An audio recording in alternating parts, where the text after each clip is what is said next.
Hey everybody, Pastor Jeremy back here with your Daily Faith Moment. And as we continue for the next couple weeks, I'd like to work into the theme as much like we did around the theme around Proverbs. And this time I'd like to do a theme around something that I think would be very helpful for all of us in this time. And that is letting God be God as the kind of theme that I want to work around. The idea of what kind of things right now, what kind of weight of the world should we be holding, and what kind of weight should we be letting God hold? Really, how do we get out of the way at times of the things God should be doing? And how do we lean and trust into the things that God ultimately is responsible for? Remember, the relationship in the scriptures, especially around the people of Israel and God, is a mutual relationship. It's a covenant. The idea that God has made promises, to be faithful, and that we can call upon God to remember those promises.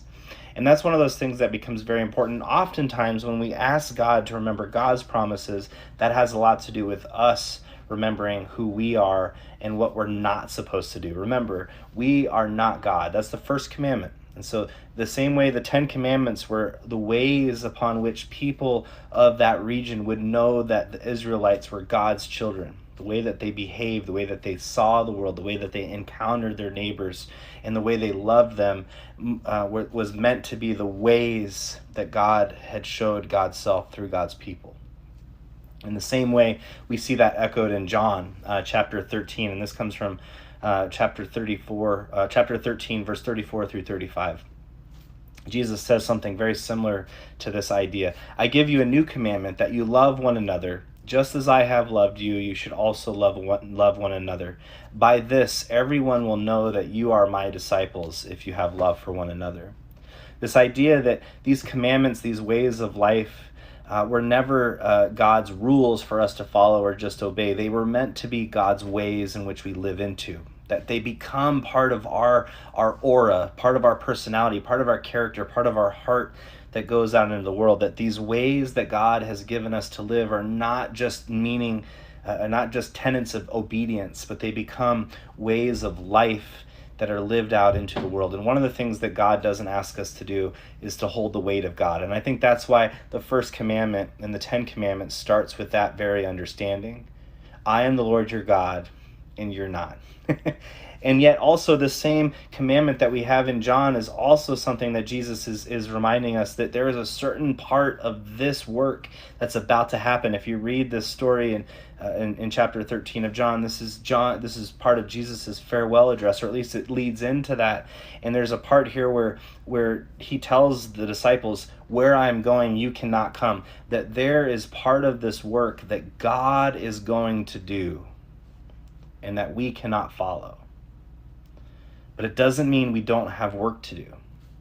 It just means we have to distinguish between what work we're supposed to do and what work God is going to do.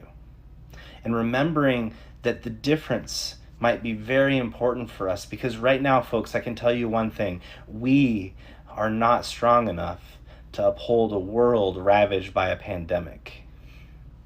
We're not smart enough to figure this out.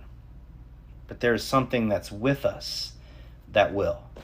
And that, to me, is the difference, is remembering that when we give ourselves to the body that God has made in creation, when we act out our part as a part of that body, we are actually living into this great hope that God will be with us, because God has promised to be with us.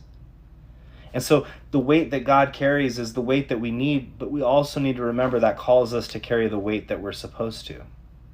But noticing we're not supposed to carry the weight that God has promised to carry. And that enables us to be able to do the work that we are called to do.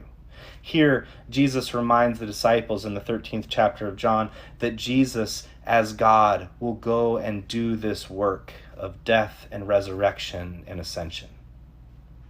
And that in doing that, will open the way of everlasting life for us all.